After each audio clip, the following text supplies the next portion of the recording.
आयोग ने नॉर्मलाइजेशन के लिए राजी थे, 100% राजी थे। खान सर और जो भी हैं लोग, इन्होंने तो कहा कि अगर 2 4 10 सेट होगा तो सर नॉर्मलाइजेशन एक अच्छी प्रक्रिया होना चाहिए। उस समय तो समर्थन दिया था, बाद में ही जिस तरह से समझा रहे लोग ये सबसे खराब प्रणाली है, तो मुझे भी आश्चर्य लग रहा है, आयोग को भी आश्चर्य लग रहा है। 6 तारीख की देर शाम आयोग ने जस्टिफिकेशन दे दिया कि नॉर्मलाइजेशन मुद्दा नहीं है, क्लेरिफाई कर दिया। अगर एक दिन पहले कर देते तो शायद लाठीचार्ज ना होता, शायद प्रोटेस्ट ना होता। 1 डे बिफोर ही हमने क्लियर कर दिया था। भ्रम की स्थिति उत्पन्न कर दी गई, अनावश्यक, जैसी जरूरत ही नहीं थी कि अगर संख्या इनकी बहुत अधिक हो जाए तो हो सकता है नॉर्मलाइजेशन कराने की आवश्यकता पड़े। कॉल दी गई थी कि स्टूडेंट्स के साथ आप लोग आयोग के सदस्य से बात करें, मगर वो मीटिंग कभी हुई नहीं सर। डेलीगेशन भी आया था कल 5 बच्चों का आप लोगों से मिलने के लिए, कुछ तय हुआ क्या उसमें? अचानक जब 1 सप्ताह बाद एग्जाम होना है तो डेट एक्सटेंशन का स्कोप ही नहीं है। इस वक्त हम बिहार लोक सेवा आयोग के दफ्तर में हैं और हमारे साथ सत्य प्रकाश शर्मा जी हैं, सचिव हैं आयोग के। और कई अफवाहें चल रही थी, कई सवाल थे, हम कोशिश कर रहे थे, अंततः हमें समय मिल गया। पहले तो सर बहुत शुक्रिया, आपने समय दिया हमें। थैंक यू, धन्यवाद। सर शुरुआत उस मीटिंग से करते हैं, क्योंकि उस मीटिंग के बाद इतनी अफवाह फैल गई, जिसके बाद 6 दिसंबर को लोग प्रोटेस्ट करते हैं, लाठीचार्ज भी होती, कुछ गंभीर रूप से बच्चे घायल भी हैं, कुछ हॉस्पिटलाइज्ड भी हैं। उस मीटिंग में ऐसा क्या हुआ था, उसका उद्देश्य क्या था? देखिए, इस बार की जो वैकेंसी आई थी 70वीं बीपीएससी का, उसकी संख्या 2000 से थोड़ी अधिक थी। तो ऐसी संभावना व्यक्त की जा रही थी कि इसमें नंबर ऑफ स्टूडेंट या नंबर ऑफ एप्लीकेंट बहुत ज़्यादा हो सकता है। हो सकता है 8 लाख हो जाए, 10 लाख, ऐसा संभावना, कोई डेफिनेट नहीं था कि संभावना है। चूँकि 67वीं में या उसके पहले जो एग्ज़ाम हुआ है 68 का 69 का, उसमें भी ज़्यादा सीट रहता नहीं था, 700-800 के अंदर ही रहता। तो उसमें 5-6 लाख लोग रहते, तो अंदाज़ा लगाया गया कि भाई बहुत सारे स्टूडेंट इसमें एप्लीकेंट हो सकते हैं, ऐसी संभावना थी। उसी के आधार पर चेयरमैन सर ने एक मीटिंग बुलाई थी, जो यहाँ पर बीपीएससी और यूपीएससी और अन्य पीएससी के परीक्षाओं का तैयारी कराते हैं वैसे लोगों का। उद्देश्य नॉर्मलाइजेशन कराना है ऐसा फिक्स नहीं था, जस्ट एक डिस्कशन का पार्ट था कि यदि संभावना बनेगी कि अगर संख्या इनकी बहुत अधिक हो जाए तो हो सकता है नॉर्मलाइजेशन कराने की आवश्यकता पड़े। एक डिस्कशन था, अनौपचारिक बातचीत थी, कोई निर्णय नहीं लिया गया था। सर उसके बाद मतलब उसमें जिक्र हुआ था कि नॉर्मलाइजेशन हो सकता है? बिल्कुल बिल्कुल बिल्कुल, इस तरह का और भी विषय में और भी बातें थी, बट ये भी एक पार्ट था। लेकिन उसमें ऐसा कोई निर्णय नहीं हुआ था कि नॉर्मलाइजेशन करने जा रहे हैं। एक कंडीशनल था कि यदि संख्या बहुत ज़्यादा होगी तो विचार किया जा सकता है। सर उस मीटिंग से जब शिक्षक बाहर आए तो उन्होंने, कई लोगों से मेरी बात हुई उस जो मीटिंग में शामिल, तो उन्होंने कहा कि 15 नवंबर की एक कॉल दी गई थी कि स्टूडेंट्स के साथ आप लोग आयोग के सदस्य से बात करेंगे और स्टूडेंट्स से इस पर डिस्कशन करेंगे, मगर वो मीटिंग कभी हुई नहीं सर। हाँ, ये सही है कि चूँकि जब एग्जाम ने ये फॉर्म भरने का टाइम क्लोज हुआ तो उस समय इसका 480 के आसपास आया था, 4,80,000। तो लगा कि विदिन 5 लाख ही है, तो आवश्यकता नहीं लगा कि इसकी ज़रूरत है मीटिंग का, आवश्यकता। तब ये क्लियर हो गया था कि नॉर्मलाइजेशन नहीं होगा? हाँ, क्लियर हो गया था उस समय। अगर ऐसा करना रहता तो हम लोग नोटिस निकाल देते हैं, उसकी ज़रूरत नहीं पड़ी। सर छात्र इस चीज़ को लेकर नाराज़ हैं, कई लोगों से बात हुई तो उनका कहना है कि जब आयोग देख रहा था कि छात्र आंदोलित हो रहे हैं, उन्होंने कॉल भी दे रखी थी 6 तारीख की, सबको जानकारी थी, पुलिस तक को जानकारी थी, आयोग की भी जानकारी थी। 6 तारीख की देर शाम आयोग ने जस्टिफिकेशन दे दिया कि नॉर्मलाइजेशन मुद्दा नहीं है, क्लेरिफाई कर दिया। अगर एक दिन पहले कर देते तो शायद लाठीचार्ज ना होता, शायद प्रोटेस्ट ना होता। कुछ ऐसी जानकारी थी आप लोगों को प्रोटेस्ट होने वाला? मैंने तो, आप अगर दैनिक एक पेपर का वो आया था फ़ोन की, सर क्या है सिचुएशन, इस तरह का माहौल है, तो हमने नॉर्मलाइजेशन जैसी कोई बात ही नहीं है। नहीं हमने इसमें विज्ञापन में कोई उल्लेख किया है, नहीं इस तरह का कोई नोटिस निर्गत बीपीएससी ने किया है। कई लोगों ने कहा कि स्पष्टीकरण देना चाहिए बीपीएससी को। भाई हमने जब स्पष्टीकरण क्या देंगे जब हमने अभी कहा ही नहीं, नहीं हमने कोई नोटिस दिया है। तो कोई भी बात अगर आयोग को कहना होगा तो अपने वेबसाइट के माध्यम से ही कहेगा। तो नॉर्मलाइजेशन जैसी कोई बात थी ही नहीं, तो स्पष्टीकरण की आवश्यकता नहीं लग रही थी। और एक दिन पहले पेपर में आ गया था कि नॉर्मलाइजेशन नहीं होना है। जब ये सब पूरी प्रक्रिया हुई सर, लाठीचार्ज हुआ, तो उसको आप लोगों ने कैसे आकलन किया उस पूरी परिस्थिति का?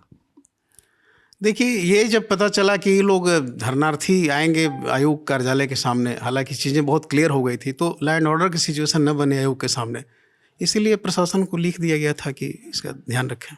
एक डेलीगेशन भी आया था कल 5 बच्चों का आप लोगों से मिलने के लिए, कुछ तय हुआ क्या उसमें? कल का जो डेलीगेशन वो चेयरमैन सर से मिलने के लिए आया था, उनका 2-3 विषय था। एक तो था कि ये डेट को एक्सटेंड कर दिया जाए। दूसरा था कि जो छात्र छूट गए हैं फॉर्म भरने से, उनको फॉर्म भरने का मौका दिया जाए। और नॉर्मलाइजेशन का इशू तो रहा नहीं था, फिर भी उन्होंने एक नॉर्मलाइजेशन वर्ड भी लाया था। तो एक चीज़ें क्लियर थी कि नॉर्मलाइजेशन नहीं होना है, तो कॉन्फिडेंट रहिए। दूसरा है कि जब एग्जामिनेशन क्लोज हो गया, फॉर्म भरने का डेट 4 तारीख को ही बंद हो गया, तो आपको ये प्रोटेस्ट 5 को करना चाहिए था, 6 को करना चाहिए था। अचानक जब 1 सप्ताह बाद एग्जाम होना है तो डेट एक्सटेंशन का स्कोप ही नहीं है।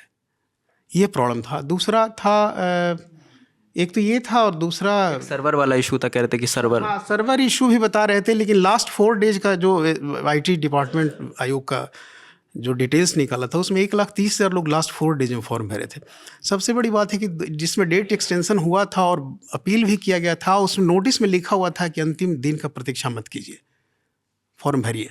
तो वो शुरू में स्पीड बहुत कम था, और बच्चों के हित में ही बाढ़ देखते हुए, उत्तर बिहार में बाढ़ की स्थिति थी, त्यौहार भी था, ये सब देखते हुए डेट एक्सटेंशन किया गया था।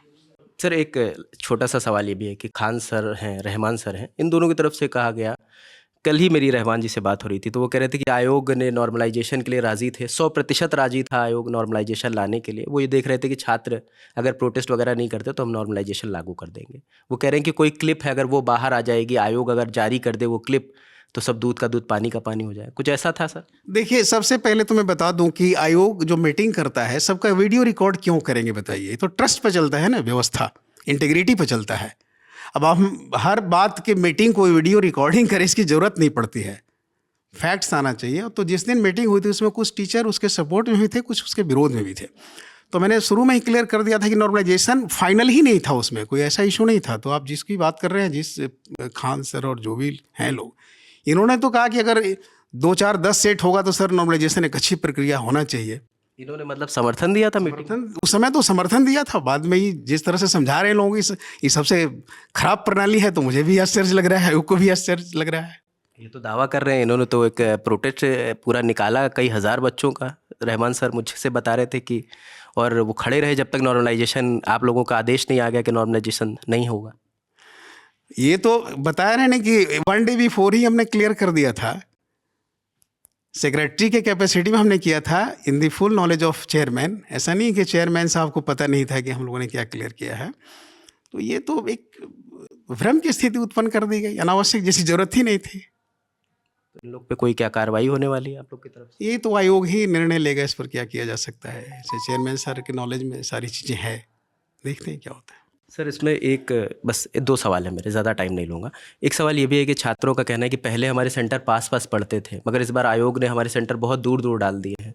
हमें टिकट नहीं मिल रहे हैं क्योंकि एडमिट कार्ड लेट आया है, अभी हम टिकट नहीं मिल रहा, कन्वेंस नहीं मिल रहा, जाने में दिक्कत हो रही है। कुछ इस पर कुछ सोचा था क्या आपने कि सेंटर से इतनी दूर जा रहे हैं, कैसे जाएंगे स्टूडेंट्स वगैरह? नहीं, ऐसा देखिए, ये तो सेक्शन देखता है जो विज्ञापन शाखा इसको, नंबर 1। नंबर 2 कि जो स्टूडेंट ऐसा नहीं कर सकते। एक खराब एक्सपीरियंस भी आयोग को हुआ है कि इस जिले में सेंटर दिया गया, जो उस जिले के निवासी थे, तो उन्होंने 1-2 बार लैंड ऑर्डर का प्रॉब्लम खड़ा कर दिया अनावश्यक।